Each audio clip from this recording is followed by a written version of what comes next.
In recent weeks, we've seen President Donald Trump deploy National Guard troops to American cities. It's a move he describes as an effort to fight crime and boost public safety. Trump hasn't said if Philadelphia is on his future list of cities for a possible deployment, but Philadelphia's top prosecutor is preparing for the possibility. NBC 10's Brian Sheehan sat down with District Attorney Larry Krasner for this exclusive story you will only see on NBC 10. We're going to make sure that this goes the right way.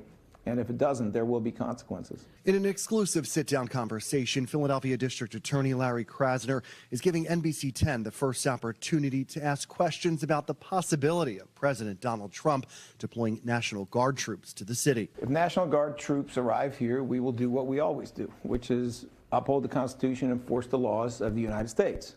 What does that mean? That means I don't bother people just because I disagree with what they're doing. I bother people because they commit crimes. President Trump's already sent troops to Los Angeles as well as Washington, D.C., which falls under federal authority as a city without a statehood. And in recent weeks, he's talked about deploying troops to New York, Chicago, and Baltimore, all in an effort to control crime. National Guard units outside D.C. fall under the authority of state governments. The public safety problem is Donald Trump. The public safety problem is not these cities, which are enjoying historic lows in the number of homicides and in shootings. Philadelphia is seeing about 17% fewer homicides so far this year compared to last, and violent crime is down about 5%. Those numbers come from the city's police department, which ended 2024 with 1,500 fewer officers than what it's budgeted to have. There are people who could look at those figures and say the National Guard coming to the city to help with the gap, fill that shortage, could help bring crime down further. What's your response to that? Then bring people who actually know what they're doing and do it consistent with the law. The National Guard is not trained for civilian law enforcement. They're trained to kill the enemy. We are not the enemy. Have you been given any indication that the president plans to send National Guard troops to the city? He is giving indications all the time in 27 different directions.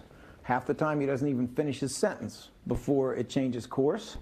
I think it is wise for all major cities that are democratic cities, especially if they are in democratic states, to be prepared. Part of the preparation for the possibility is hosting a series of town halls beginning this week in different areas of the city that reflect various houses of worship. We're going to do it not just to talk, but we're going to do it to listen, because we know that probably most of the best ideas that have been carried out in this office have come from the community. One of the messages people will hear from Krasner is to record any interactions they have on their phone. We will have that record, and will be able to prove in a way that is conclusive what actually happened. We will be able to identify who did what, and we will be able to hold them accountable if they have violated the criminal or civil laws of the United States or of Pennsylvania.